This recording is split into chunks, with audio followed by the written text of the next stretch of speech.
Okay,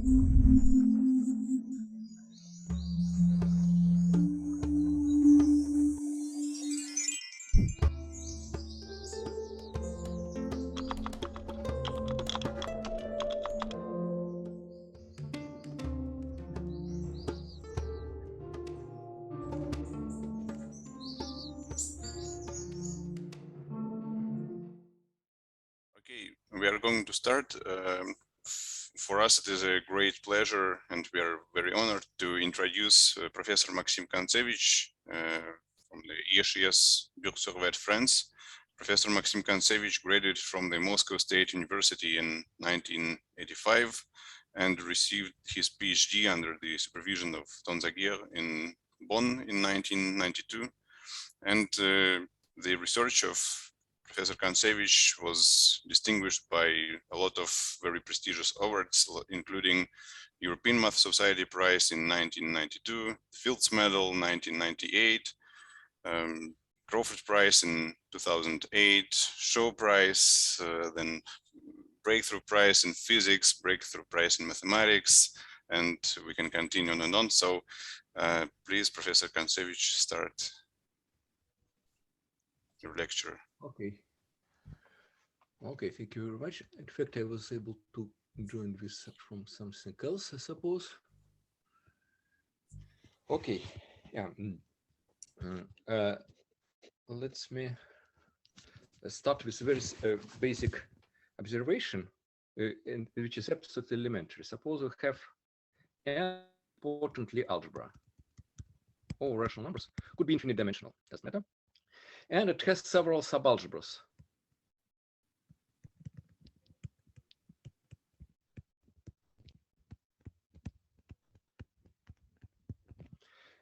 Such that they form a direct sum decomposition of my algebra n, yeah, as a vector space.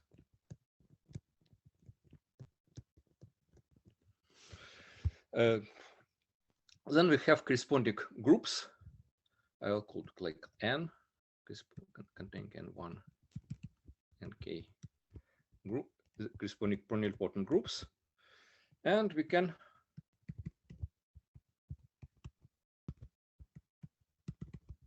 take element of first group, element of second group, and so on, multiply. K1, k goes to the product. And this is a bijection.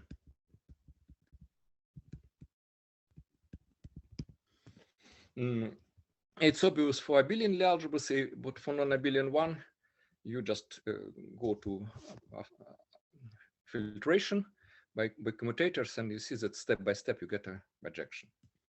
Yeah, so any element can be uniquely decomposed in the product of elements in your Lie subalgebras, and this actually gives something interesting conclusion that if, for example, if you permute your subalgebras order in a different way, then you get some canonical way to also to one sequence of elements, another sequence of elements. The product in one order will be equal to the product of another order.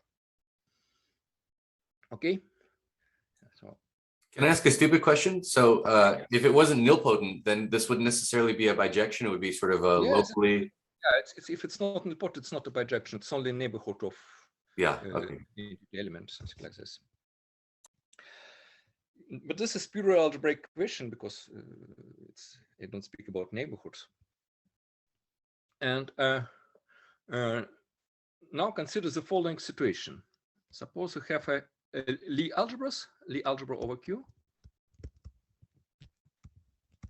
which is graded by some lattice. Gamma graded. So G is sum of graded components. Gamma is some lattice of certain rank. And grading means that just you have commutator of two graded components, and it's subset of this graded component correspond to the sum.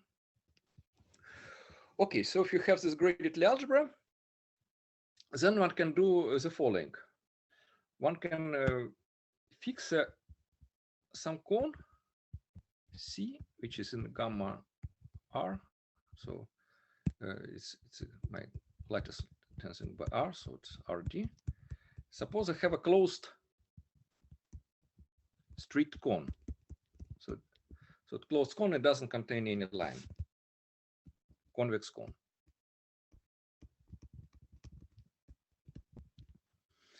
Then I get a certain pro-nilpotent, not nilpotent, pro-nilpotent Lie algebra, namely, GC, which is the product of all graded components, where gamma belongs to lattice intersecting with the cone, and gamma is not zero. So I get some kind of like integer points here in a cone, and take all product of the things. Of course, this things will be projective limit of nilpotent Lie algebras, because I can kind of like truncate by some hyperplane, get a finite part, and I get nilpotent Lie algebras, then I get projective limit. Okay.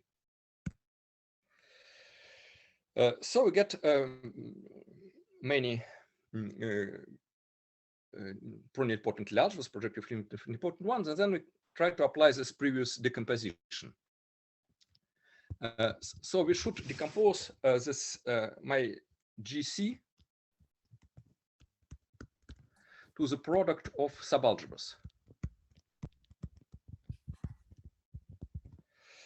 And how we can do it? Assume that we have a map from my lattice to R2, which is also can identified with C, but what is really important, it's oriented plane. So the actual complex structure is not relevant. And this is this additive map.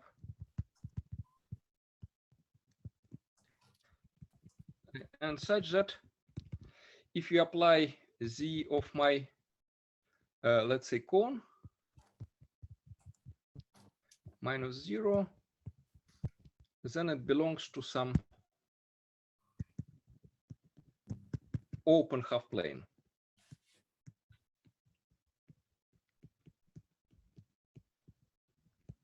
Is bounded 0.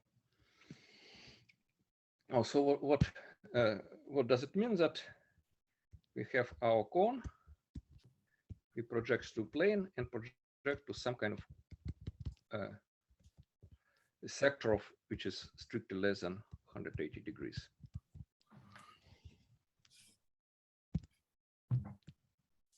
So you can imagine that the lattice has, for example, rank 3, and you get just map from 3-dimensional space. Then we get just bunch of integer points in this here. We project to some points downstairs. And then I have infinitely many rays.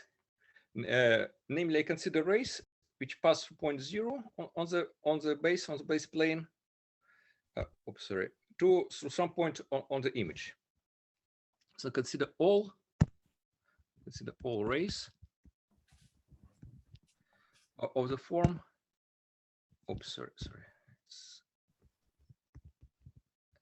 L is positive numbers multiplied by Z of gamma, where gamma belongs to this cone intersecting lattice and non-zero element. Yeah, because by this condition, Z of gamma is non-zero complex number. So I get a ray and I get infinitely many rays. And I defined GL is a product of G gamma over such gamma, or all gamma such that argument of Z of gamma or R times Z of R gamma, it belongs to, sorry, I just have to correct this.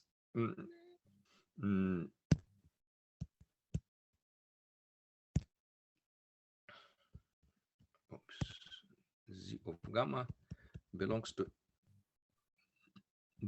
L, and gamma is in the same intersecting gamma is not 0. Yeah, so each so it means that for each ray we get we can take kind of for each ray on the base, we can take the preimage. It will be certain hyperplane, and we consider only elements of my lattice which rise on this hyperplane as well. And obviously, we get to the product of all the GL. And also GL also depend on cone C. And now, if we kind of truncate our infinite dimensional infinite product by, if we kind of truncate again, consider parts which is sufficiently close to 0, then I get only finitely many rays, finitely many grading components, and we can obviously we'll have, after truncations, find some decomposition of nilpotent algebra and some of nilpotent subalgebras, and these things are kind of ordered, and rays are ordered clockwise.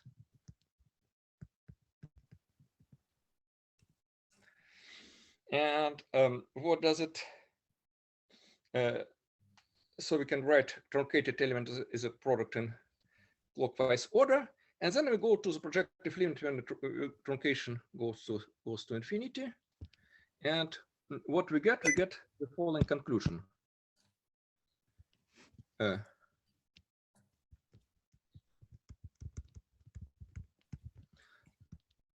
sorry. If you have any element of my of the pronilpotent group associated pronilpotent algebra GC, there exists unique collection AL, which belongs to GL, or GCL, like this. So this is it will be countable collection of group elements, such that A is product over all these elements AL, and product is in a clockwise order. And this is kind of really funny product, because when I consider rays sitting in the image, you get infinitely many rays, and as the ordered set is something like rational numbers. It's a countable set of rays, and there's no first element, no last element, but still this product makes perfect sense in a projective limit, and you have this unique decomposition. So that's a basic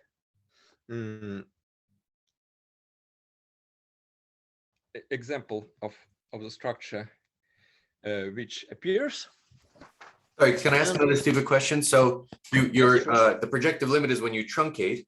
So as you truncate, there's only finitely many rays. And then as you move farther out, there's more and more rays. So you reorder the multiplication as you go? No, you don't really reorder. You insert new rays in the previous set. But new rays contribute on truncation to identity. Doesn't really matter. Okay, great.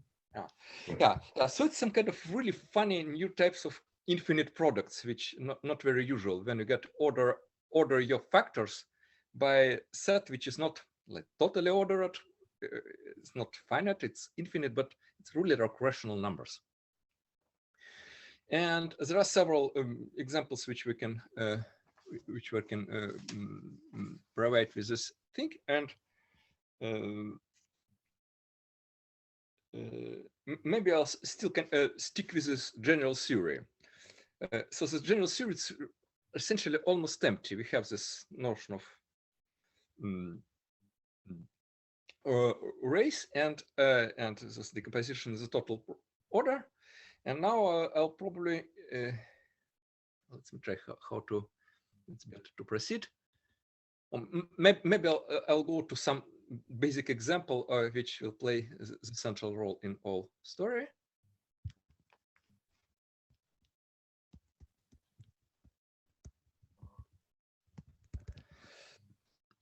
So the central example will be the following. My lattice is Z plus Z, yeah, just Z squared, and this G gamma for each element of gamma, which is just pair of integer numbers, will be vector space spanned by certain element gamma, and the commutator is given by the following formula.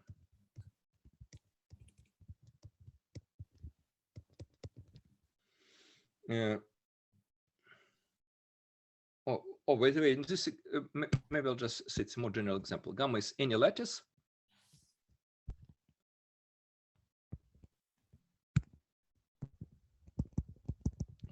with skew symmetric form.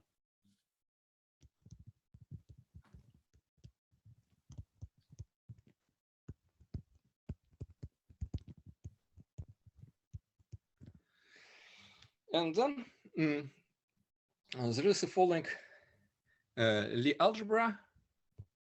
It's given by a bit bizarre formula.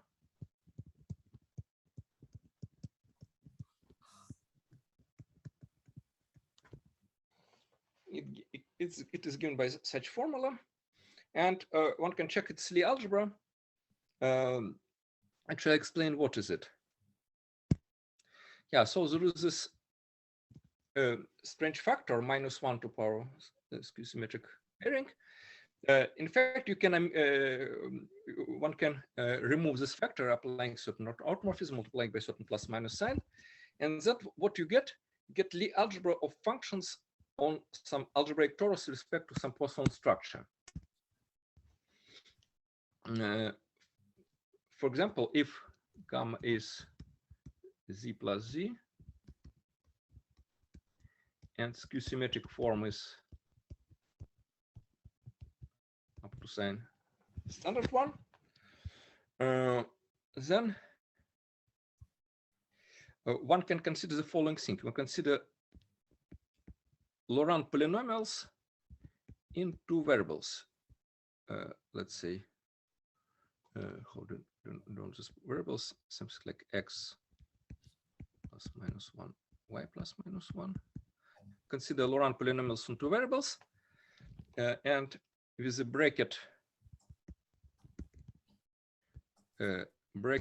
given by Poisson bracket of two functions, it will be df over x dx y dg dy minus, sorry,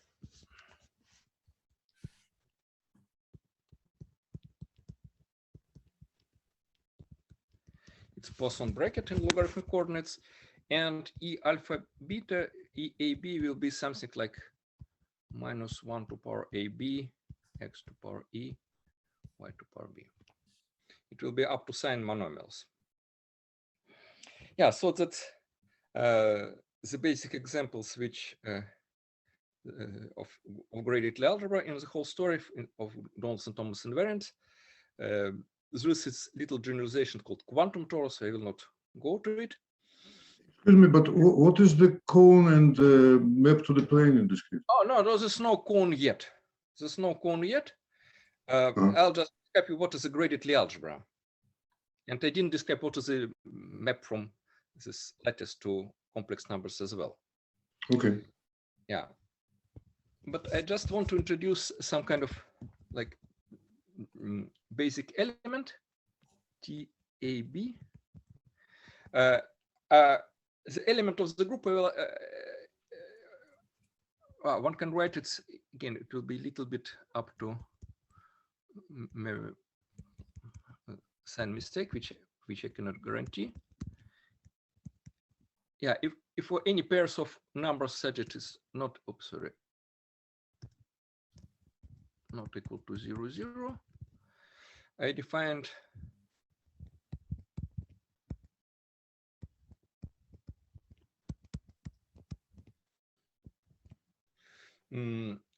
such element. Yeah, you see here get some kind of like infinite expression, and here you should assume that this A and B belongs to some cone.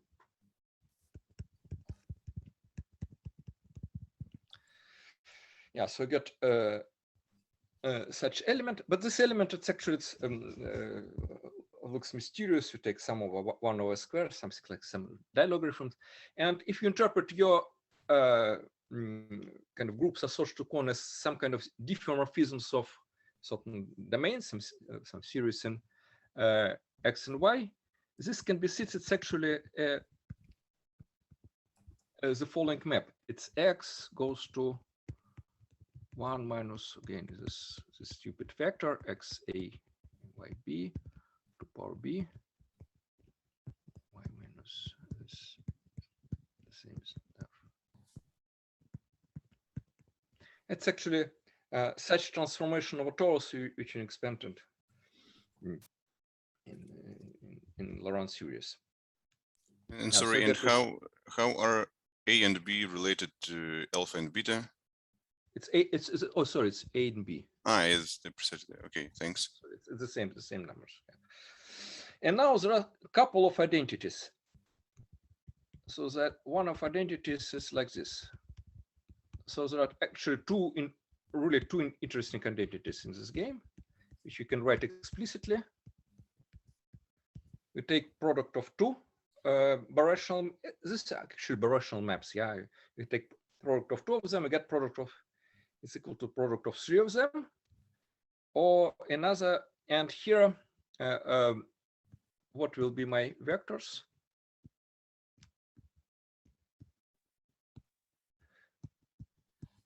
I get two vectors like gamma 1, gamma 2, and maybe gamma 1 plus gamma 2. Vectors 1, 0, 0, 1, and 1, 1. And how to treat this identity? Essentially, one can try to see that you put two different maps from your lattice to C. One such that z of gamma 1 will be on the left of gamma 2, or you take another map, slightly different one. So z of gamma 2 will be on the right of z of gamma 1, and then you get z prime of gamma 1 plus gamma 2. Sorry, it wasn't really a device which I was thinking to do. So what really happens, you consider maybe the cone is positive octant in my situation. Yeah, it's a positive octant, and you map in two different ways: preserve orientation, reverse orientation, and then you get kind of the same element of my group, which is the product on the left hand side, on the right hand side, and you try to decompose in two different orders. So the ratios of like two indices will decrease or increase. Yeah, and then you see this two different decompositions. Now, so that's the most basic identity, and there is a kind of companion to this identity which is explicit, but it's really you'll see infinite product in the whole glory of this infinite products. Namely, you can see the vectors in my lattice. You get now consider different cones. You can see the vectors something like -1, 1, and 1, 1, and just say what it looks like. So the identity will be like this: t11 times t minus 1, 1. And now you want to write it in product of other t's, such that ratios will so the slopes go in opposite directions, and in another product you get something which reminds a little bit of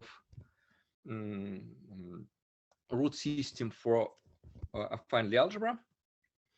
By the way, here what you see here like three factors which correspond to three positive roots for SL3. And here there's a similar story. You get t minus 1, 1, then t minus 1, 3, t minus 1, 5. Get infinite product. Then at the middle you get t, I suppose 0, 2 squared, and then there will be product going in opposite order.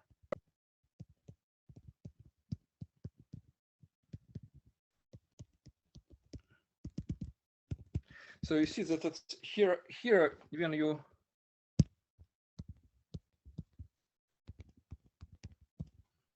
look on all this rays, you have rays up going in kind of labeled by natural numbers 1 to 3n, and then you get something in the middle. Then you go product in opposite things. So you read it from right to the left here.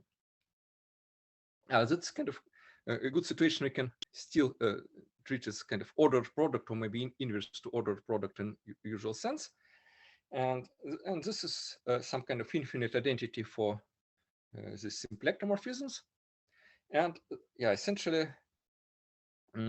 these are only two explicit identities which you have in this theory. All other explicit, more or less explicit identities reduced to this, to such identities. What I want to say is that if you now try to decompose product of two T of gammas for two vectors which scalar product is not 1 or 2 but like 3 and so on, you get something for which we don't have no yet explicit formulas. You get some huge infinite product over rays, and there will be everywhere dense rays and so on. And what one can prove abstractly is that contribution for each ray will be a algebraic map, not necessarily rational map. And now that's a general story, but here there are only two really explicit simple examples into the game. And yeah, so get a little bit of feeling of this is kind of wall crossing, which happens that if your lattice has a rank 2, you get a octant as a cone, and you map to complex numbers in two ways, preserving orientation one way or another, and then you get two different decomposition from the same element. Okay, it's pretty simple, but it's not the whole wall crossing story. Now I'll describe you the general notion is it's called stability structure.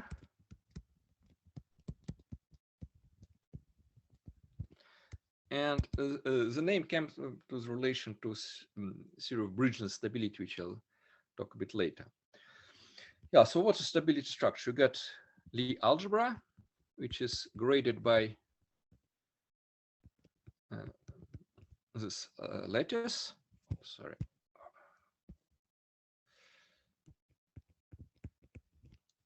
You get a central charge, which is an additive map from lattice to R2, oriented R2, or maybe C, which is additive map. And then you get the following data. Namely, for any sector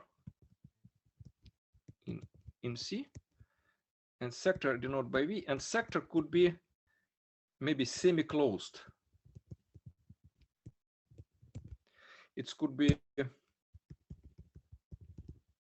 open sector of less than 2 pi. It could be closed one, or it could be closed only on one side. In principle, it could be even an array as a limiting case. Now, yeah, so for each sector, I get a certain cone in gamma, so that Z of cone belongs to the V. Again, it will be strict closed cone with the same properties.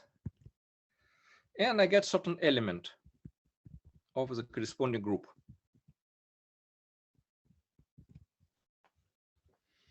And there is only one axiom, that if my sector is union of two guys, V1 and V2, and the common array belongs either to V1 or to V2, then the element of big of the union is equal to the product of two elements of the two parts. Yeah, that's the condition. And by this discussion which I have when I have Lie algebra decomposed in some of two Lie algebras or more Lie algebras, you see that if you know element AV of some sector V, then you know uniquely AV1 and AV2, because Lie algebra will split in a direct sum. And conversely, if you know AV1 and AV2, you can know A of the union. Yeah, so it's from this perspective, what is enough? Yeah. So the whole story is equivalent to the following, which we should choose something like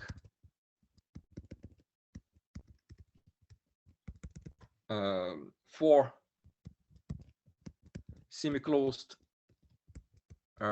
sectors. I choose this boundary belongs in some way, like left part belongs to the sector, right part doesn't belong to the sector, and then I should get some kind of elements AV1, AV2, AV3, AV4, arbitrary elements, such that there should be exist certain cones,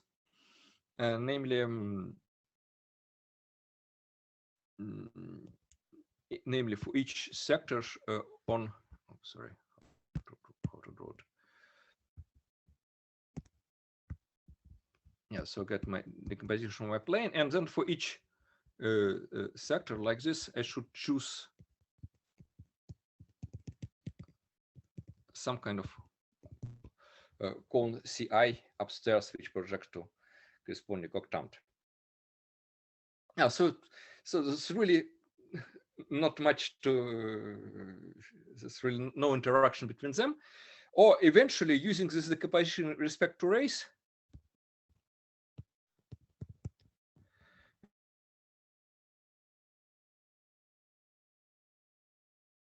We have for each ray L in C, we get element AL, which belongs to certain group associated to L in certain cone. And the only property which one have for these elements, it's what I call support property.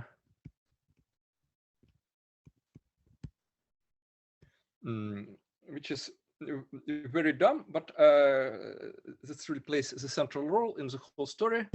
What does it mean, support property? One can formulate it in many ways.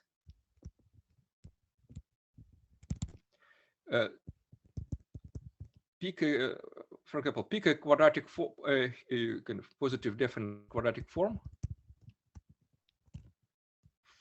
on my vector space.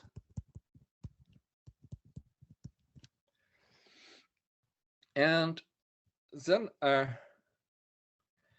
the support property illustrates the following. There exists certain angle bigger than 0, such that if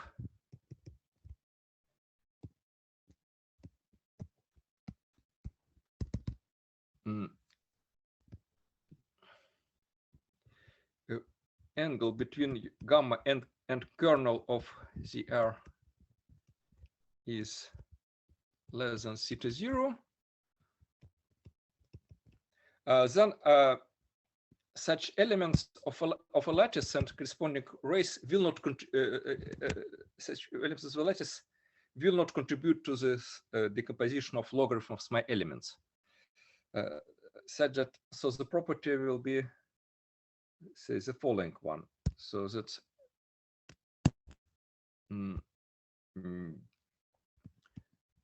yeah, roughly speaking, all the support of my stuff it belongs to the complement to theta 0 neighborhood of the kernel of my MPCR. So what I want to say is that you get log of AL will be the infinite sum of certain gamma, so that easy gamma belongs to L. Gamma not equal to 0, certain elements of A gamma. And A gamma is 0 if this angle between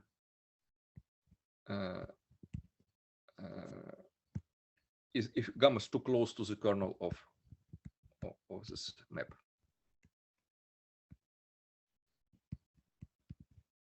Yeah, so get the support property. So you see that if you go to eventually to elements associated to rays, take their logarithms, get some elements of my great components of Lie algebra, they all stay sufficiently far away from the kernel. And then it implies that if you consider preimage of this any angle sector of length of size less than 180 degrees, and if you take convex cone, you get automatically something strict which doesn't touch the kernel. So it's kind of like really basic picture here that you can imagine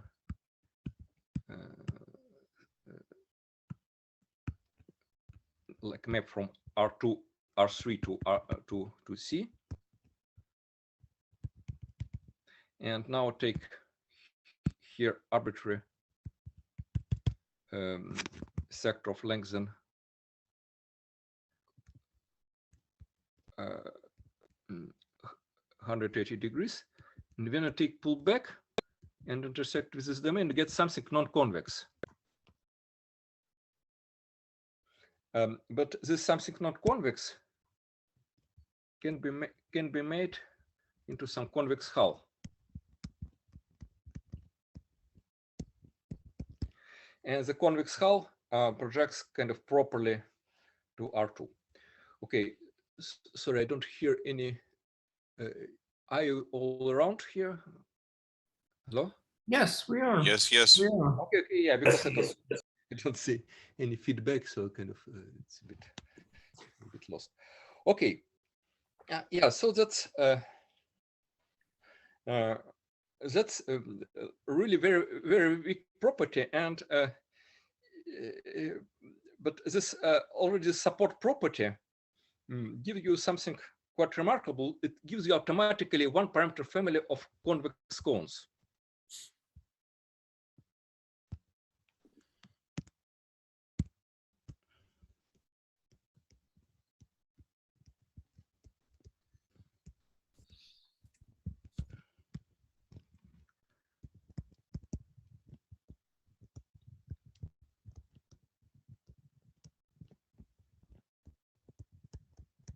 Closed convex cones, depending on direction on the plane. And the definition is the following. Yeah, suppose I have my Lie algebra, a central charge, and this collection of AV. Yeah, and this collection of AV you can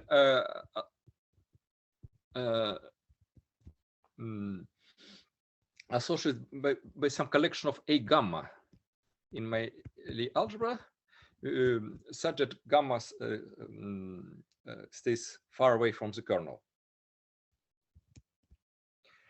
And now what we can do is the following. For each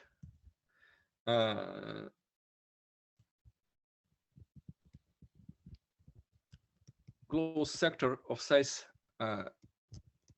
strictly bigger than 0, not array, we consider this convex hull of the set of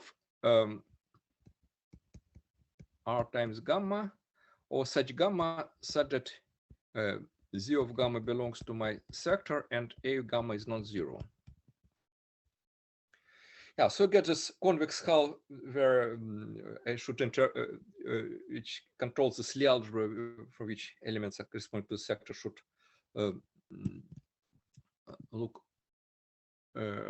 should lie.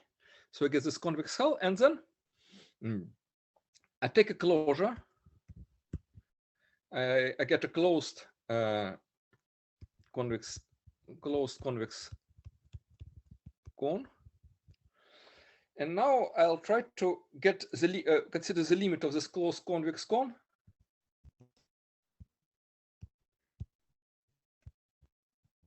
where my sector shrinks to array. And array could be not necessarily array passing to the image of the vertex of the lattice.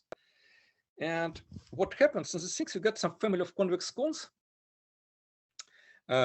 just continuous family of convex cones, depending on direction of your array in C. And this cone lies in the preimage of the array. And this cones some kind of vary continuously with respect to your, when you rotate your array. Again, the only things I can draw maybe in 3 dimensions. Suppose you get 3-dimensional space which project to R2. Then for each direction in R2, I get a preimage. It will be half plane. In the half plane, convex cone will be just some angle given by 2 rays. And they, now these things start to depend continuously on the direction of horizontal ray. Maybe it can disappear. So you get kind of altogether get closed subset, which is convex only if you intersect with like vertical half spaces. So, yeah, so it's at the end of the day, it's some kind of continuous family of convex cones in d-1 dimensional half spaces. Yeah, so you get such geometry, something which will, and this support will be really something canonically associated to this G, Z, and this collection of elements, capital A or small a gamma. Okay, that's the whole structure, and kind of the main idea is its claim for given G graded by a given lattice on the set of all pairs of central charge is a map from gamma to C and collection of elements A gamma satisfying support property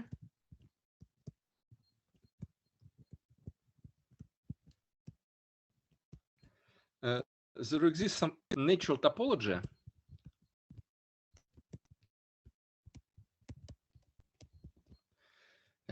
actually this thing it's called stability of G and of my graded algebra such that the map from the space of stability structures to hom from gamma to C, which is C to power D, is a local homomorphism.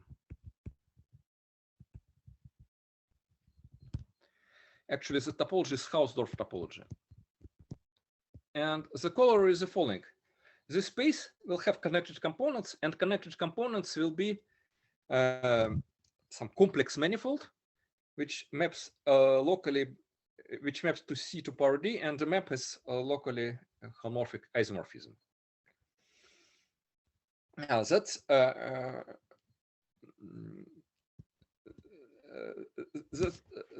was kind of, in a sense, more concrete version of things. It was theorem by Thomas Bridgeland. He introduced some notion of stability on some triangulated categories and proved the space of stability conditions on a category is a complex manifold, which is modeled by some vector space.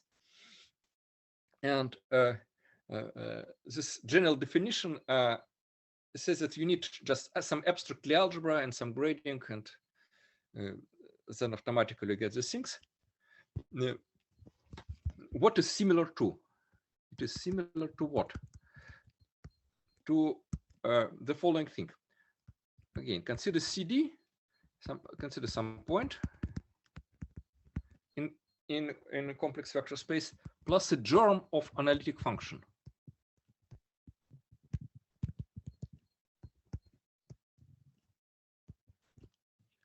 At this point Z. If you have a germ of analytic functions, then you can try to make analytic continuation. You just choose some path, continuous path, and try to make analytic continuation. And then for some paths you will be able to do so, for some not. And then if you have paths from which along which you can make analytic continuation, you can deform this path preserving the endpoint, and then I get kind of like universal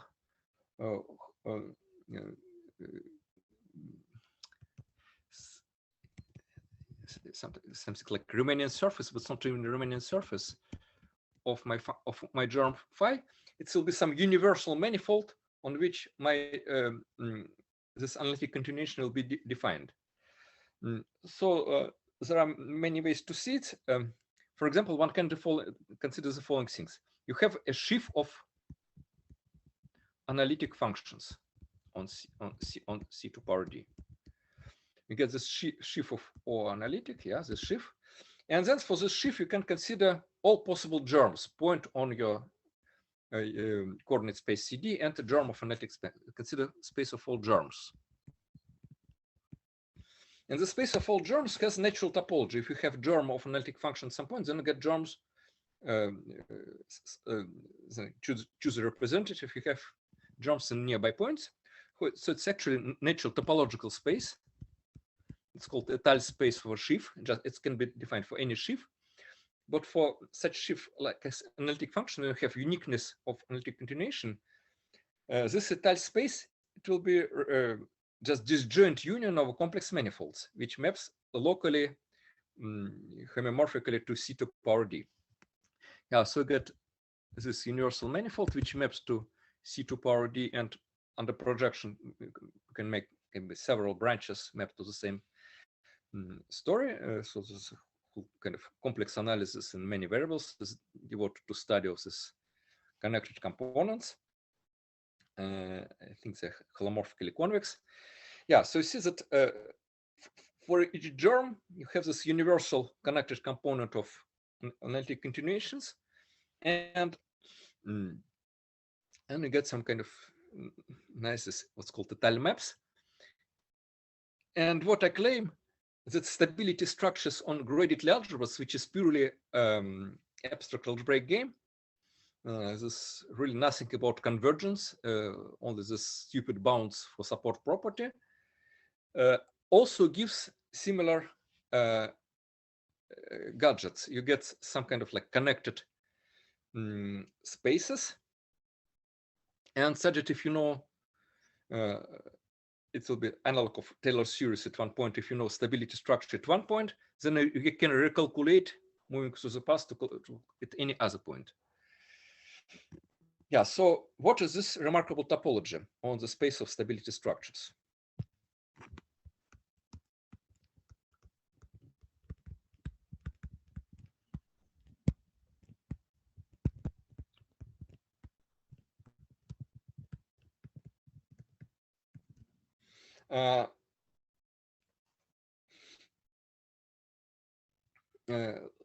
Let me first describe you kind of a simple class of the stability structures, namely when you get all the stability structures and all the support is in some strict cone. Suppose to get some strict cone C, and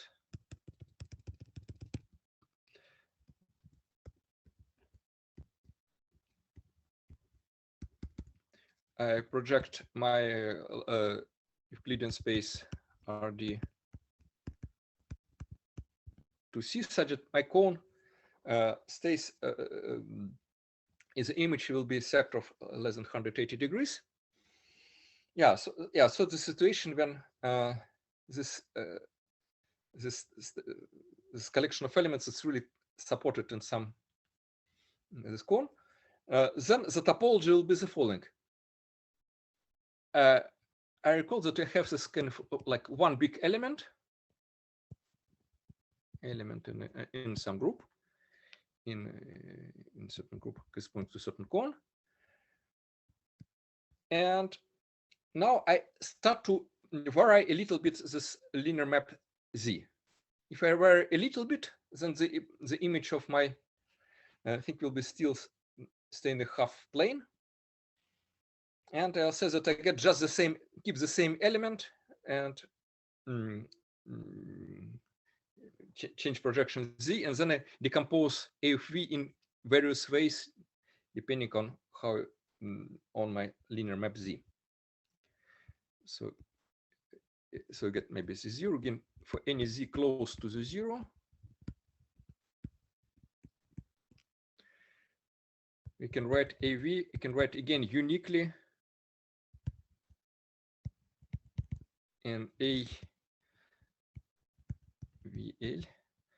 such that depending on such this, that AVL elements of this group correspond to projection Z, which is close to projection Z0. So it means that I kind of the same convex cone sliced by pieces, by hypersurfaces, which are not exactly the hypersurface passing through the kernel of Z0, but the kernel of nearby map. And then I uniquely decompose these things.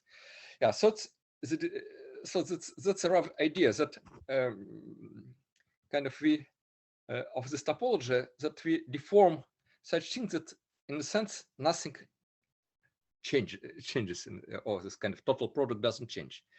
It doesn't make sense to speak about total product when this stability structure is the support goes in all possible directions. And it's really not, there's no, there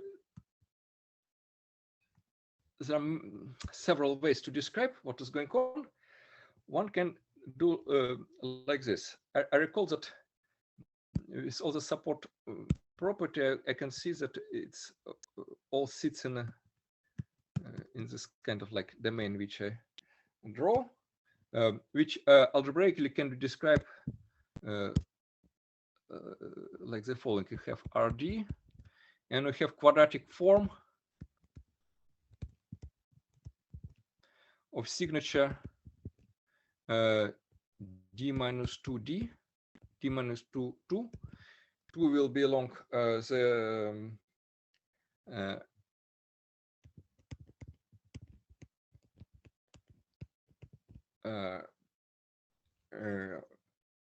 a negative two indices will be correspond to the kernel of my map Z to the plane, and such that a gamma non equal to 0 implies that Q of gamma is positive.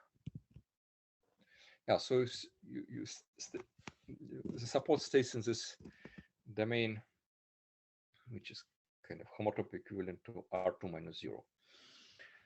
Okay, yeah, so you get such things, and now imagine that you cut your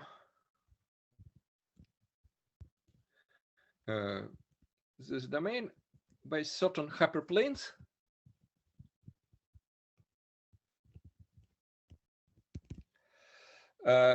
which are do not pass exactly through the kernel of Z, but are sufficiently close to them.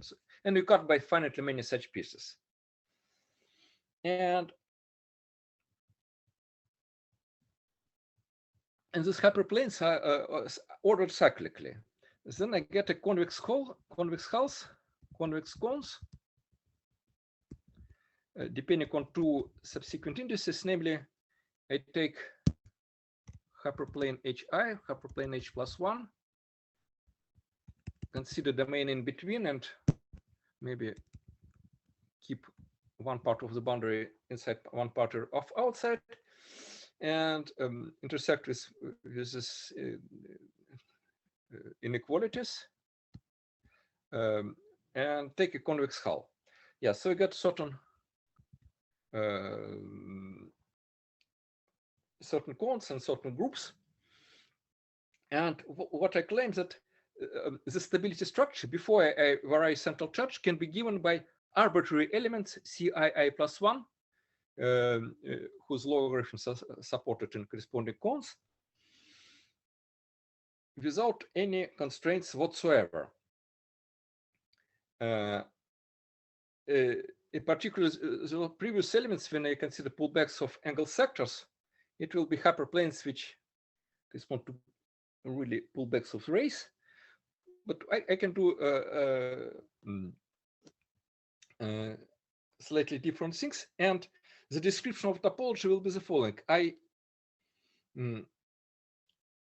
now start to vary a little bit my element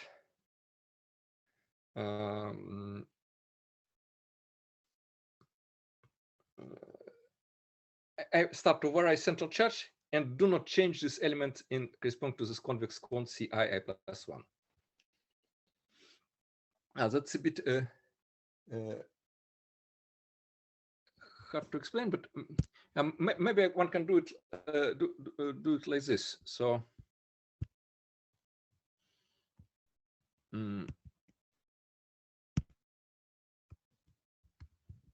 I have this hyperplanes HI, yeah. And now I start to kind of continuously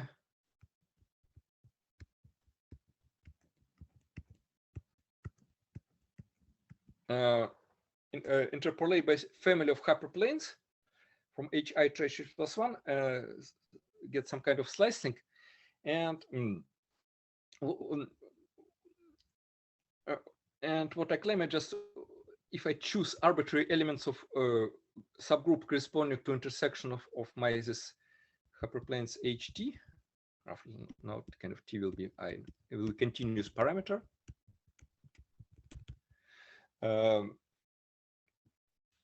Corresponding group, and I choose an arbitrary that will specify my stability structure. And then there's a little game that from one slicing one can go to continuous to another slicing and identify the slicing by totally vertical pieces for given central charge. Yeah, so that's various way to see it. And then one can say that we get this now elements are such not only sectors but a little bit sectors given by slightly perturbed hyperplanes. Yeah, that's one way. It's again still not totally clear. There's equivalent way to describe the topology is the following: that you choose a finite collection of paths or rays in complex you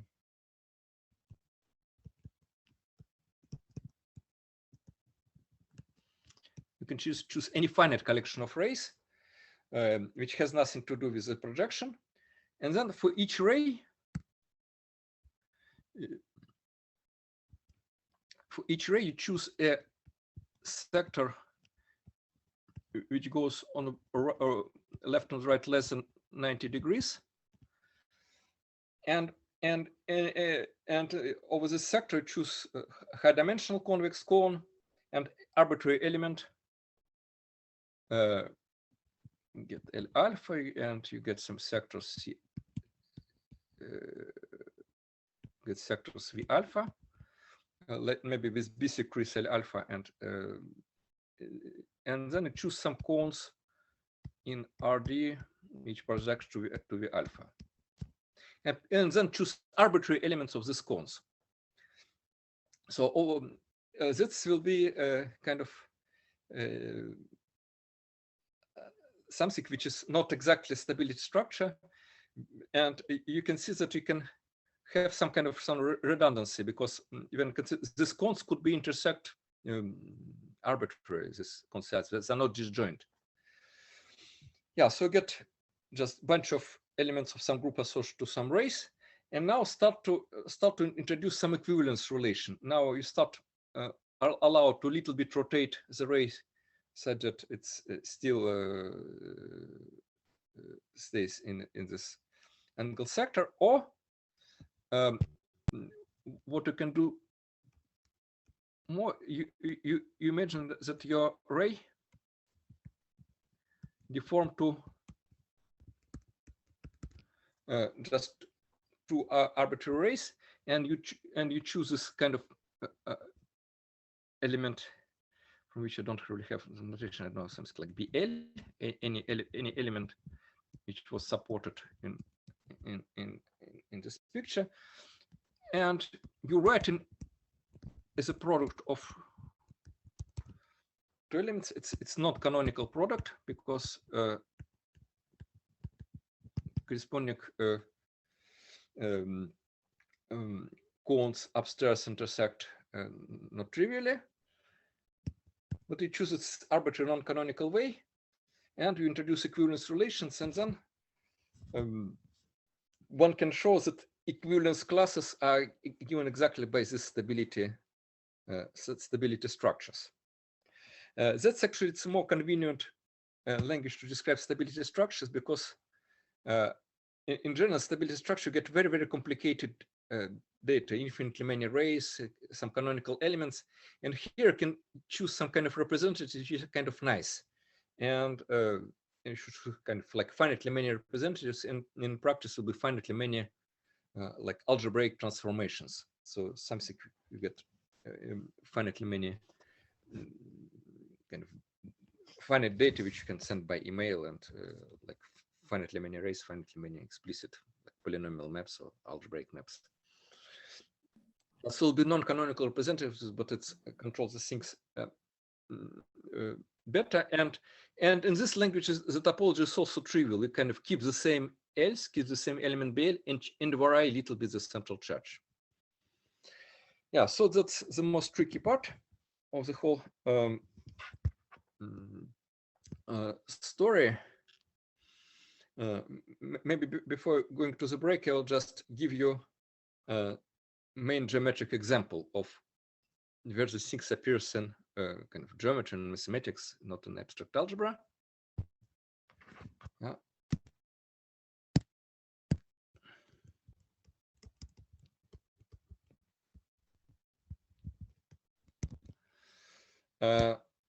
The main example is the following one. Suppose you get a surface with, let's say, which is actually a complex curve of some genus, at least 2, and I have a alpha which will be quadratic differential. It will be holomorphic square, locally a square of holomorphic one form, quadratic differential, and assume it has simple zeros. It has generically 4g minus 4 zeros. And it teach, so this thing gives you the following story. It gives you flat metric, but with singularity 3, sum of around zeros, the total angle will be 3 pi instead of 2 pi. So this can be, so it's like you glue 3 pieces at 180 degrees. Yeah, so I got surface with such conical singularities, and now I can try to look geodesics connecting 2 points.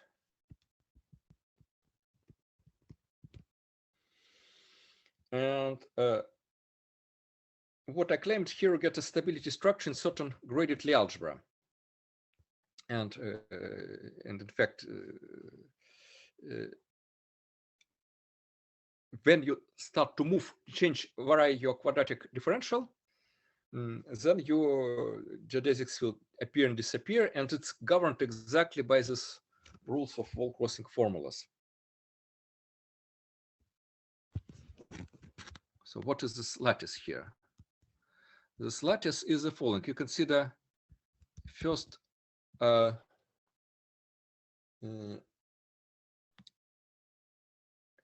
my surface was S, and I have a double cover. Namely, I consider choices of square root of my quadratic differentials, and the 2 choices. I get a double cover, which is ramified exactly at zeros. And this lattice will be, I consider maybe first homology of my tilde with integer coefficients, and take anti-invariant part under involution, because here the double cover get canonical involution.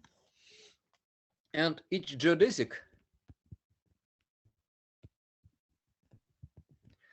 on the double cover produce a closed loop.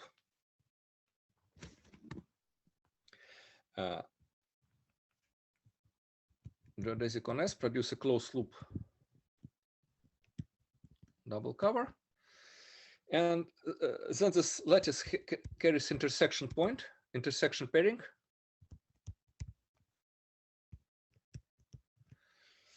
And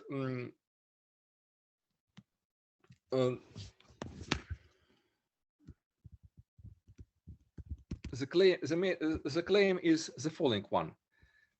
If we associate to each geodesic, which gives some class gamma in this double cover, then we produce element exponent sum over n greater than 1 over n square en gamma.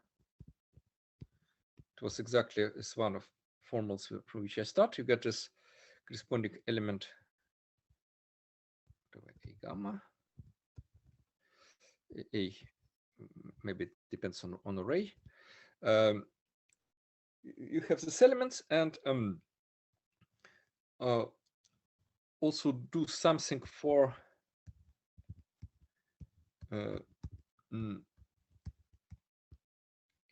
So for each geodesic, you get element in a certain important completion of certain group, and then there are not only geodesics, but there are also cylinders of geodesics. Then I also produce similar element. Then the claim that what we obtain a wall crossing structure on my Lie algebra, and then it will satisfy wall crossing rules if I change the central charge. So what goes on? I get gamma is lattice certain rank depending on genus, which I don't remember, something like 4g minus 5 or like this, and then it projects to C by integration of my square root of 1 of my quadratic differential. I have a linear map, and then the picture is the following. I get high dimensional lattice, and here I get certain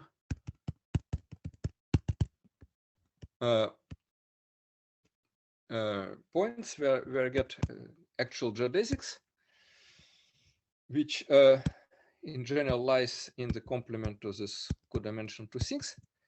But the subset which I have here, it's actually pretty interesting subset.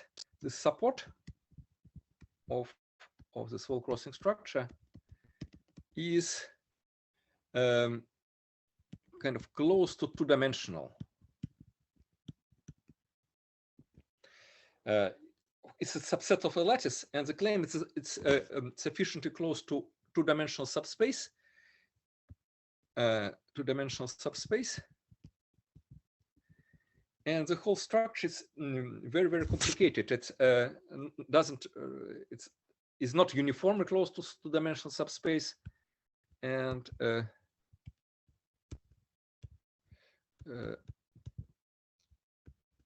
but it's kind of deviate by certain.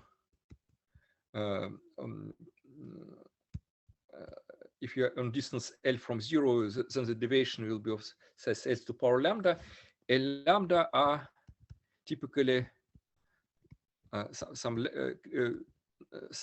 stuff which come from dynamical systems called Lyapunov exponents for some Teichmüller's floor. And with Anton Zorich, we calculated them. For example, in some simple example, you get some numbers like 1/3, or you get some irrational numbers and less than 1.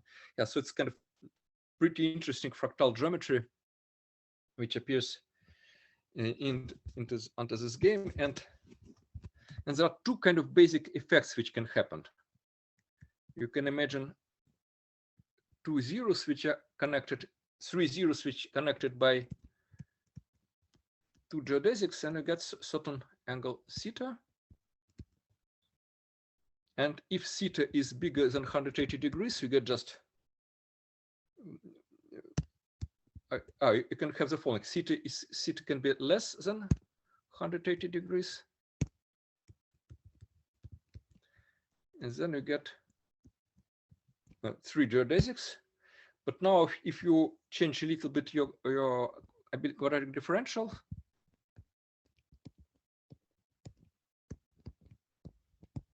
this angle theta will become bigger than 180 degrees, which is quite possible because some of angles here it's 3 pi. Yeah, so it's quite possible. And then what happens from one side of this in parameter space of the wall, you get 3 geodesics. From one side, you get 2 geodesics, and this is related to the identity is this product of 2t is equal to product of 3t.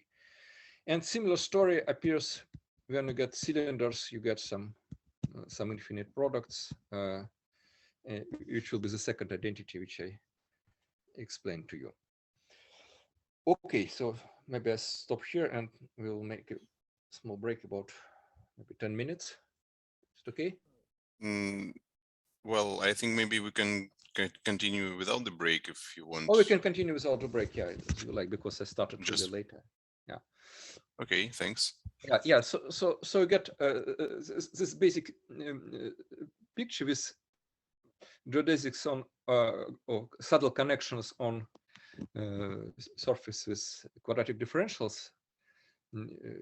So that from roughly locally you get 2 and 3, or here you get similar situation. You get kind of like product of 2. It will be product of infinitely many. Then will be contribution for cylinders, and then another product of infinitely many. Because yeah, when cylinder has kind of like positive length, you get not only cylinders but infinitely many saddle connection connected one zero to another, depending on the Vinberg number. And yeah, so all those transformations that if you change parameters, the cylinder disappears and you get just 2 points and 2 saddle connections contains them on one side of parameter space and more infinite picture on the other side. It's exactly correspond to this formula which I showed to you. Yeah, so that's it's kind of gives you formal proof and actual examples. One can ask, why is this thing is interesting from algebraist?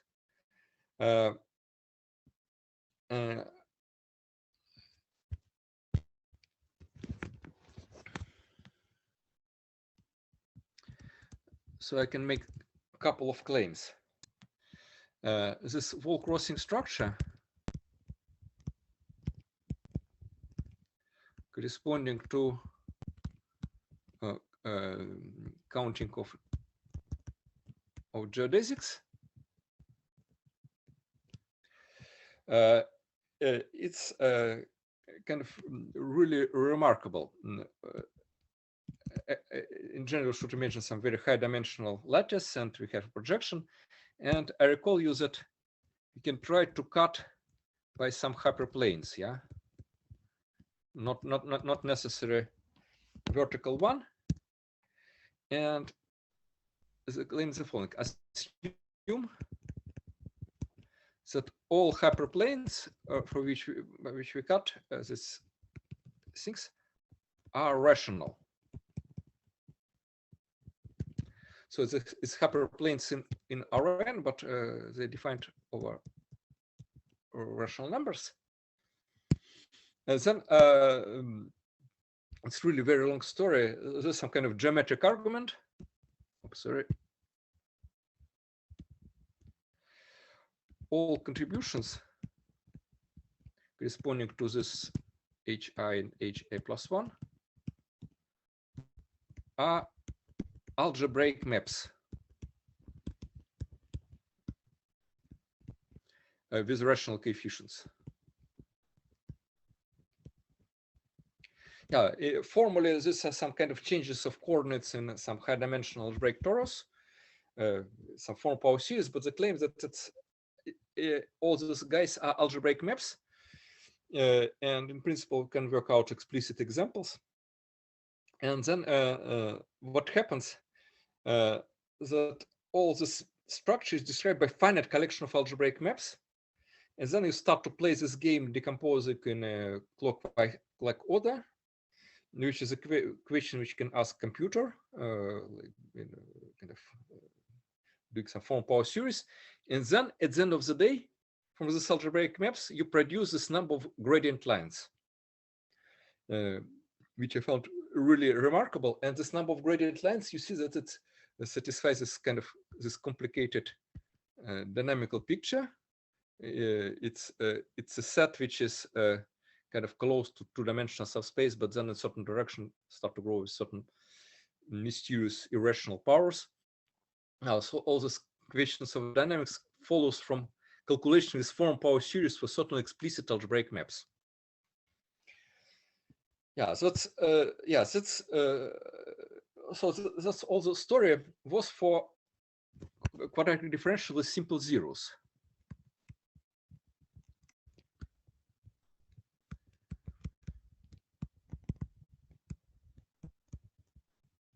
And now I'll tell you some kind of hidden algebraic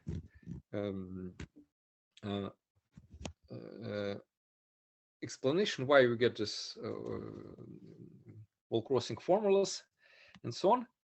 There was a very general story by Tom Bridgeland. If you have triangulated category, and then you get maybe map from K0 of your triangulated category to C, and they assume it goes through some lattice gamma. K0 of category is something absolutely enormous. It goes through some lattice of finite rank. Then he defined some abstract notion of stability structure. So for each, there is some collection of semi-stable object of a category, non-zero object, and they satisfy certain rules. And the remarkable property is that if you start to vary central charge, you can canonically recalculate the stability structures. Yeah, so it was a very, very general story. Then I explained to you a story about stabilities in graded algebras. In kind of very, very general situations when the category is it's called inconstructible, when objects are parameterized by some constructible algebraic sets.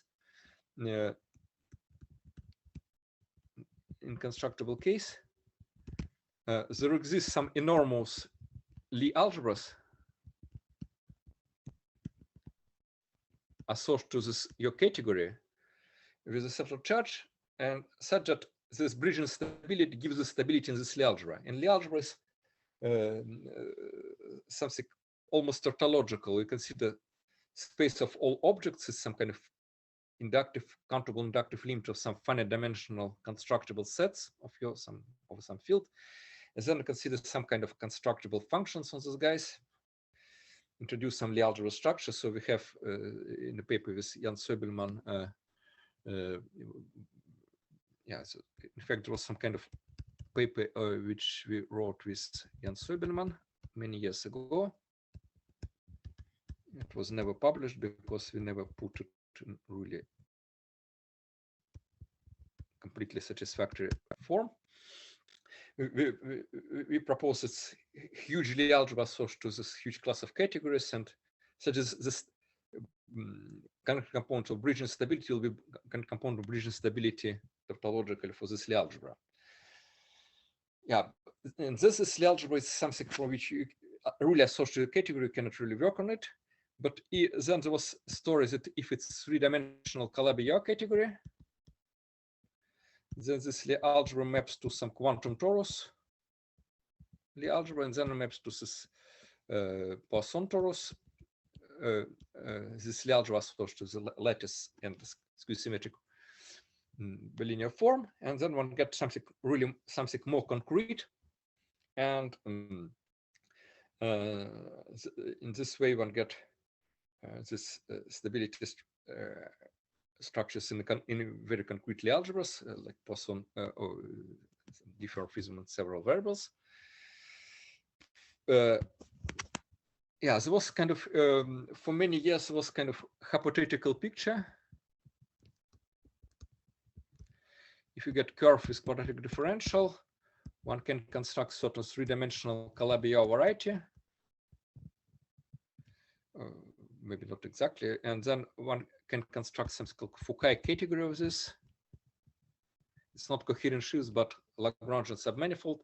And roughly speaking, if you get geodesic, then this Calabi-Yau variety is some vibration of a surface. You construct a family of S2 over these things and you get kind of Lagrangian three-dimensional sphere. Yeah, so this counting of geodesics will be counting of special Lagrangian spheres, and one can try to make guesses to get stability structure. The technical difficulties here enormous, but even just to make kind of algebraic model is not easy. Bridgeland and Smith work out how to get its actual three-dimensional Foucault categories when surface has punctures. And recently, Fabian Hayden found a way to define things without punctures. So he kind of reduced naive geometric counting for geodesics of on surfaces to counting of stable objects in some enormous three-dimensional Foucault categories. Yeah, so that's that was what was secretly behind. So this geodesics was a very simple kind of baby example when you can calculate everything by hand, and just two identities, product of two elements equal to product of three or infinitely many, correspond to obvious things which happens if you change your quadratic differential. There was another part of the story which we also proposed with Jan in this paper, which was almost 15 years ago. Yeah, it was kind of, we wrote it, we put it on archive 15 years ago, but worked several years before. And there was some story related to cluster algebras. It's again a very long story. I don't want to touch it. If you get skew symmetric integer matrix, or you get quiver, there's notion of mutations, and for this matrix we associated certain, again, three-dimensional Calabi-Yau category, and then start to count this invariants, which called Donaldson-Thomas invariants. And what is nice for this category, one has certain control of certain stability structures with mutations. You get beautiful picture, which I don't have really time to explain. Or roughly speaking, you get in a symplectic vector space, you get some kind of partial chamber structure, which looks like reflections in that group, but it's not reflections, there's a kind of symplectic transvections. So you start to reflect on some simplicial cones and get attached simplicial cones, and sometimes this picture closes. So you get a picture in a kind of very rich picture in bits similar to chamber structure for general Katz-Moduli algebras. And then there was a kind of culmination of all the stories. Was a paper by Gross, Hacking, Keel, and myself. About maybe 5 years ago, we kind of using all this picture coming from wall crossing, propose kind of viewpoint on cluster algebras and proved kind of major conjectures about canonical basis and so on. Yeah, but it's really deviations. Yeah, at the end of the day, we completely excluded three-dimensional Calabi-Yau categories from the description. It was, again, some pure algebraic game with all these wall crossing structures. And yeah, so it's really central for modern understanding of cluster algebra and geometry of this canonical basis. But what was missing in all this thing? What happens, let's say, for quadratic differentials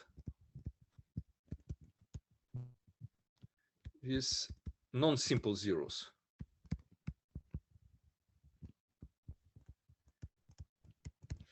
Yeah, definitely. You can still have some counting of gradient lines, but there are no really Lie algebras because no three-dimensional color category behind it. So the question was kind of like states in limbo: is there some graded Lie algebra responsible for changing of numbers of gradient lines when you have non-simple zeros? In this dynamical theory aspects, it was studied a lot when you get not simple zeros, you get different Lyapunov exponents and so on. So it's as interesting case as the simple zeros, and for many years it was really separated from this wall crossing formalism. And the last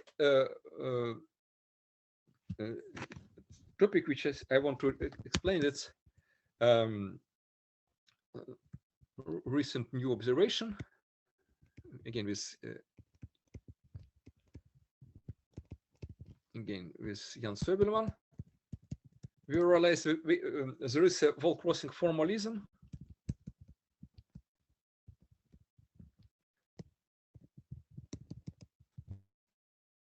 for arbitrary zeros.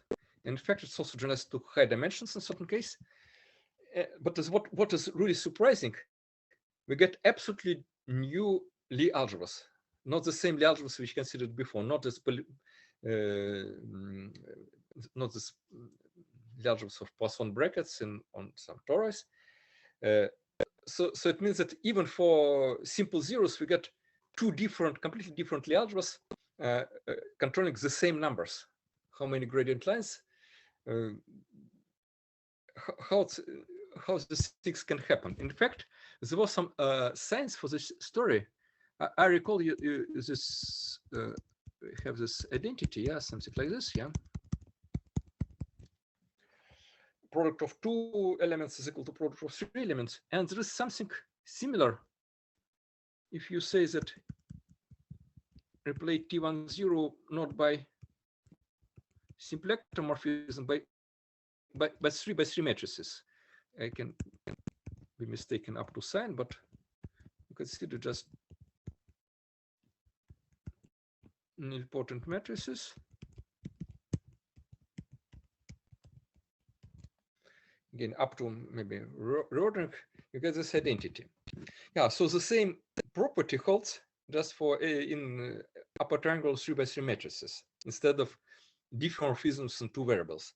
And there is similar analog of another identity in again in 2 by 2 matrices.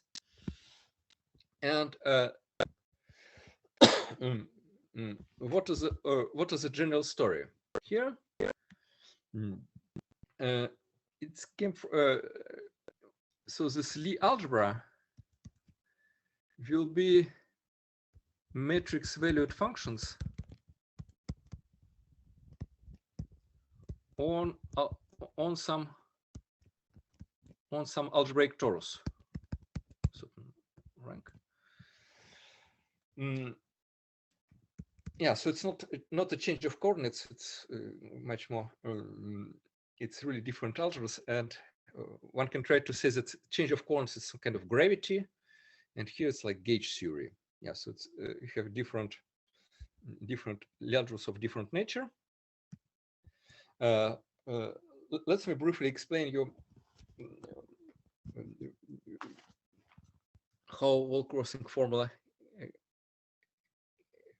can appear. Yeah, in general, one can do something even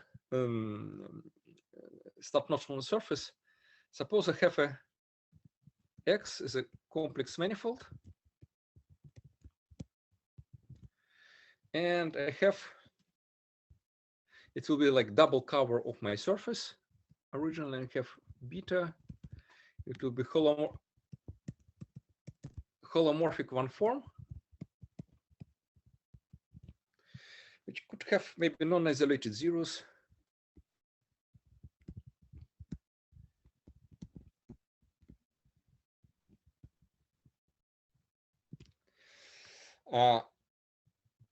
in such situation, one can try to do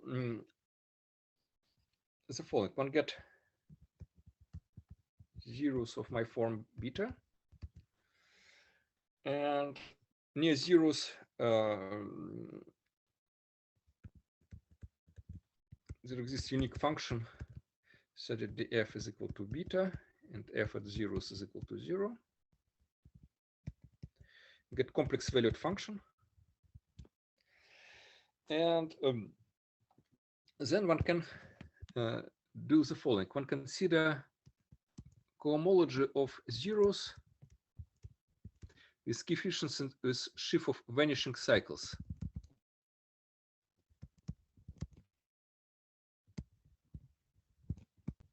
Of my function. What does it mean? Actually, it's one can do describe namely like this. One consider neighborhood of zeros, which projects by function to disk, and consider neighborhood of zeros, and take essentially cohomology of pair of this epsilon neighborhood and preimage of epsilon multiplied by maybe e theta.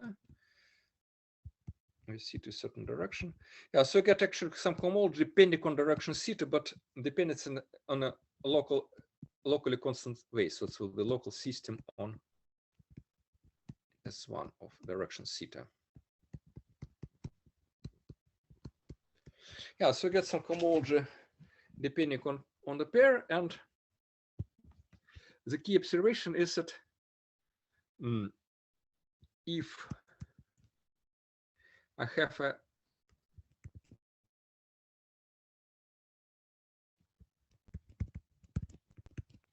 have rank 1 local system,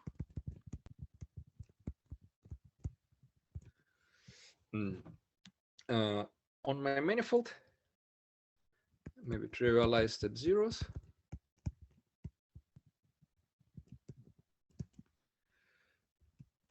then cohomology of X with coefficients in this local system are canonically isomorphic to cohomology of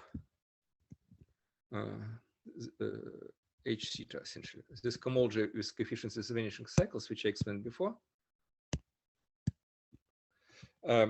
If theta is generic and L is kind of closed in certain sense, in non-convenient sense, to the trivial bundle with connection given by a real part of exponent minus e theta beta. So we take real one form. This is maybe divided by some small constant. The reason is the following. What happens, you can assume, for example, just zeros are isolated. And what you do, you consider gradient line for real part of my form.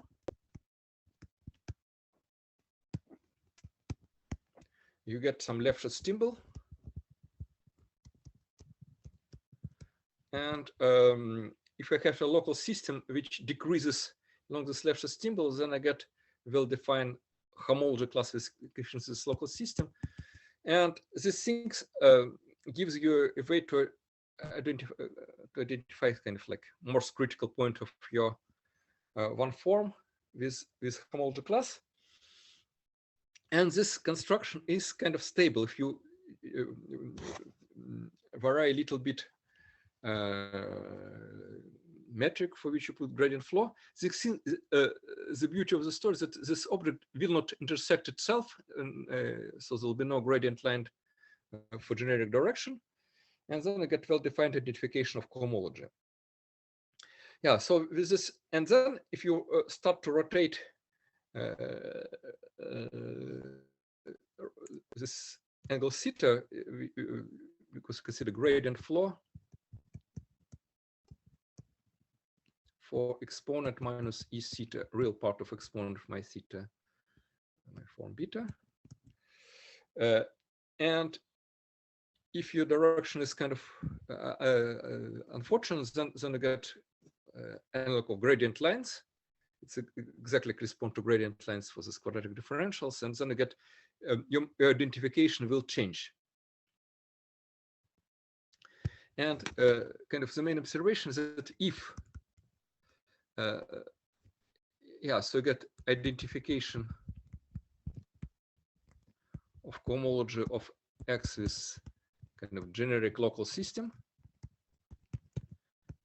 and H theta depending on theta, and if you cross wrong directions, you change identification and get well-crossing structure. So the lattice here, I think it's first homology of the pair.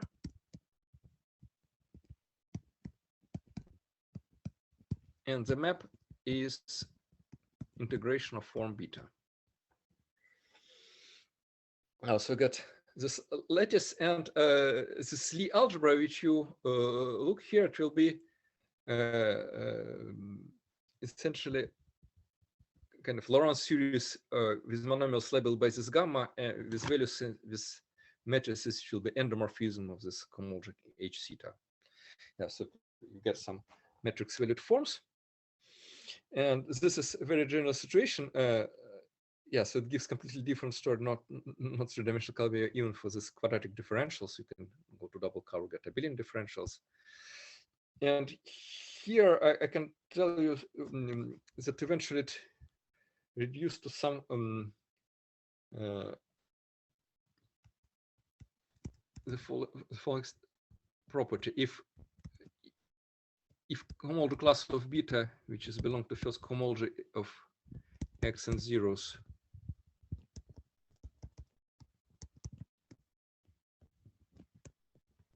belongs to the same homology with coefficients in Z plus IZ,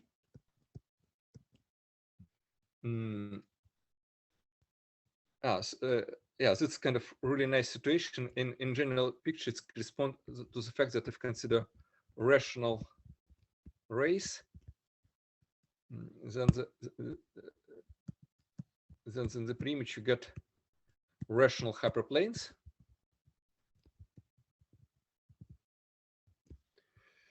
The claim that it's isomorphism corresponding to slightly kind of infinitesimally slightly rotated rational ray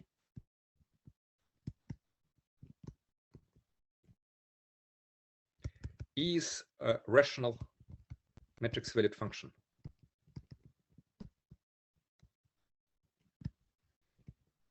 And the corollaries will be contribution of any rational angle sector will be a rational matrix valued function. So it will be kind of much simpler version of this algebraicity result, which I mentioned before, which has some complicated geometric proof. And this is a baby version. And rough picture is the following. This homology class of beta is integer. It's equivalent to the following things. You have a map from X to and zeros of beta to two-dimensional torus. And zeros goes to 0. You get certain map pi. And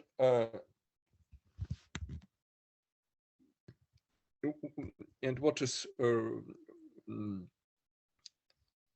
this conditions that this map is rational, and then what happens, you get constructible sheaf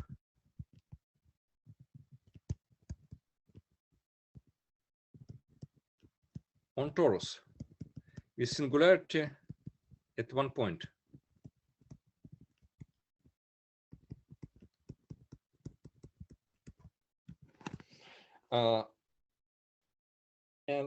Now we can calculate homology of your variety with coefficients local system in terms of projection. This question return to the torus, and what happens on a torus? You get the following: you get fundamental group over torus minus 1 point is a free group with two generators, yeah,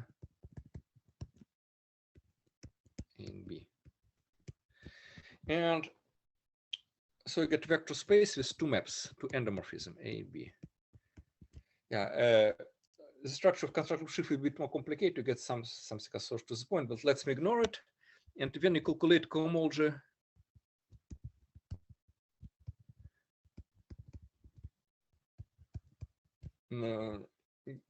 group of maybe puncture toes, you get this two-step complex. And when you get this two-step complex, then it can be isomorphic to V in two different ways. You embed kind of V as a first factor in this degree 1, or you can embed in different way. And this gives you two quasi-isomorphism, and at the end of the day, one gets something really very simple. One eventually get expression like this. Okay, A and B are some matrices.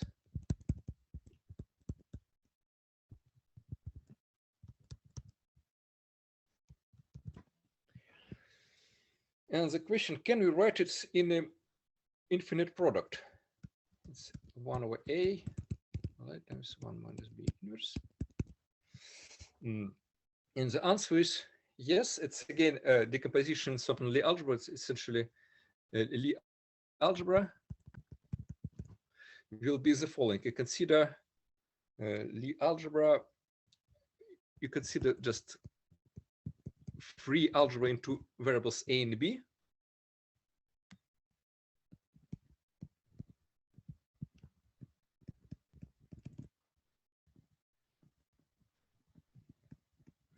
And if you get element, you said that it belongs to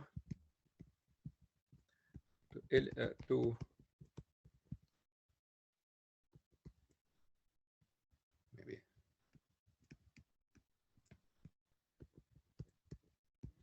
you count how many A and B in this whole element.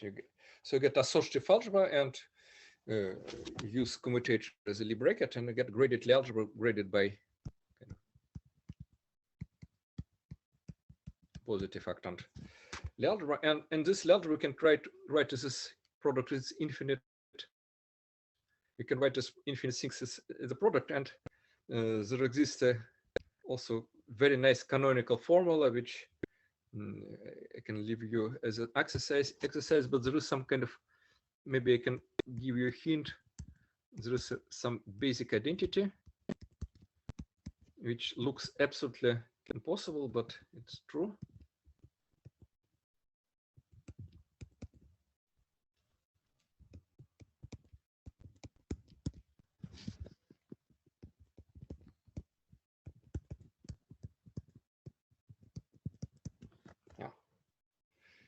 You get this beautiful identity, which you can try to see that you decompose element corresponding to the octant, to product of two elements corresponding to two smaller octant by 45 degrees.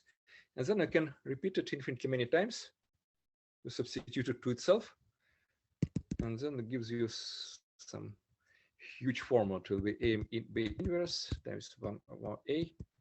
And we get some product or all rational numbers between 0 and 1. Certain universal expressions. So it will be kind of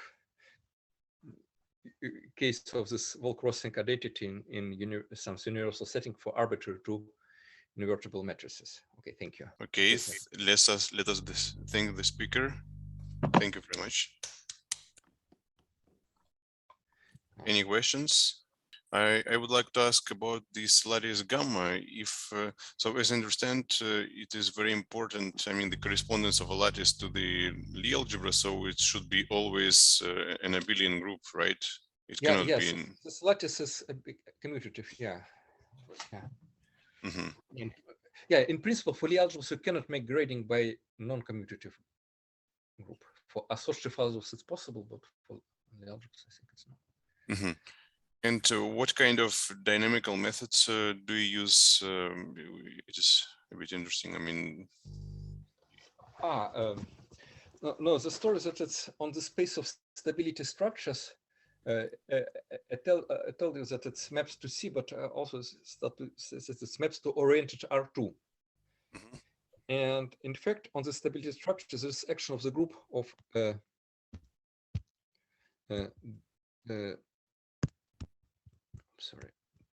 J plus 2R acts in the space of stability structures for any Lie algebra. And because of all this product, you really need notion of clockwise order on rays, and this so it's preserved by general linear transformation of this positive determinant. And this group JL2R, JL2R also acts on the space of quadratic differentials, and it's people in dynamical system loved it because it's essentially the only example of action of Lie group not coming from homogeneous spaces and kind of ergodic. Yeah, so it was a very popular subject in dynamical systems, and from the very beginning, kind of one of my dreams was to relate this JL2 action on Bridgeland stabilities or on my abstract stabilities in graded algebras and this dynamic equations of flat surfaces. Okay, thank you. I don't see if there are some other questions. No? So far, no questions in the chat. So if there are any questions, please ask. Okay, so it seems we should thank the speaker again. Thank you very much. It was very interesting. Okay, thank you. Sorry for technical troubles. Yeah, I really didn't expect that three different devices will break in different ways. Yeah, sometimes it happens. Okay, so thank you very much. See you all. Bye-bye. Thank you. Yes, and bye. Thank you, Kolya.